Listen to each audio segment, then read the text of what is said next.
It's December 7th, 7 days after the opening of bobcat season, and something like 38 days after the opening of normal trapping season, and I'm just getting out to set my first traps of the year.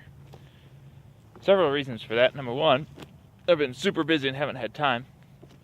Number two, the fur market's way down, so I wanted to wait till later on in the season, so everything's good and prime. Then after that, what I'm looking for is the larger animals. Because right now the large prime animals, skinned right, put up right, are going to be bringing the highest prices. So I'm being very particular this year on what I trap. Mainly bobcat, coyote. I'm going to try to do some fox. Fox and mink is way down because of the ranch overproduction. I'm going to do some coons and muskrats and maybe some skunks too. Skunks for the essence, and then skunk pelts.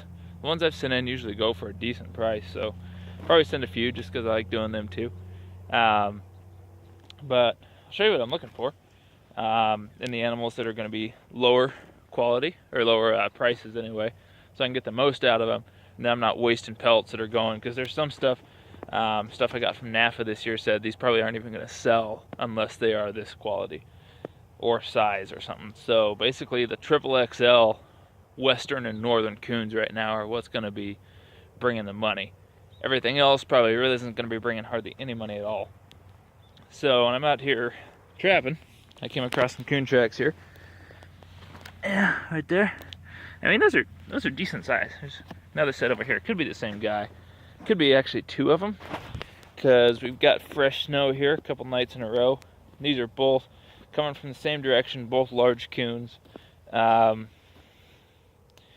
they're not two separate nights, so it could be two traveling together. And they're going over here to this big irrigation canal that's frozen over, and then they go walk down the ice.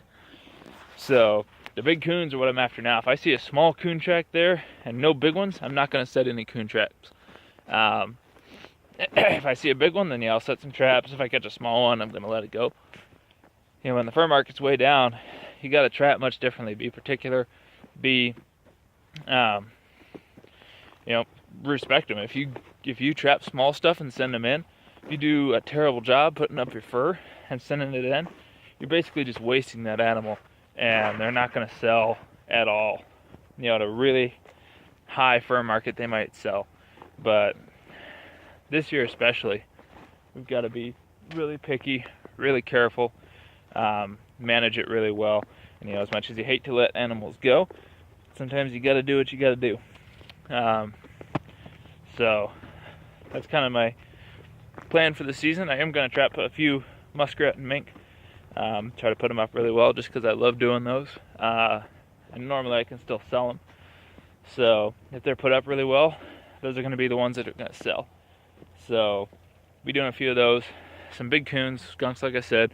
Trying to get some bobcats, do some coyote hunting, maybe some fox, and we'll see how it goes. But that's kind of what I read out of all the stuff NAFA sent me. So changing up the strategy a little bit this year. Gonna see if we can get some high quality stuff, and then I've been doing this for long enough that once you've been doing it for long enough, you can kind of get your skinning and stuff down a little better. You're put up.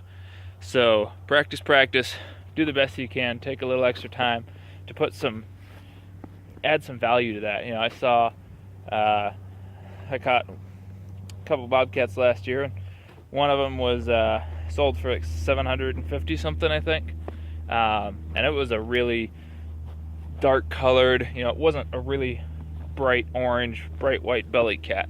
It wasn't the best color, but I took a lot of time on it. The pelt turned out excellent.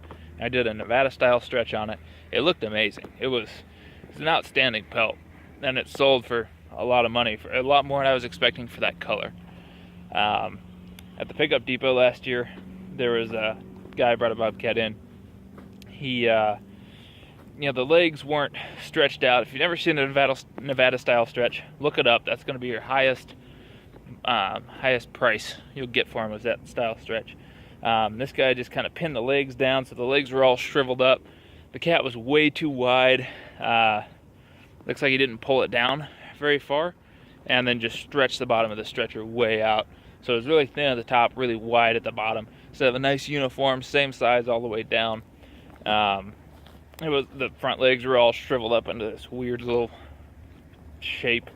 So look up the Nevada style stretch for your bobcats. That's going to be a really pretty, really good presentation. It's going to bring you the top dollar on those bobcats.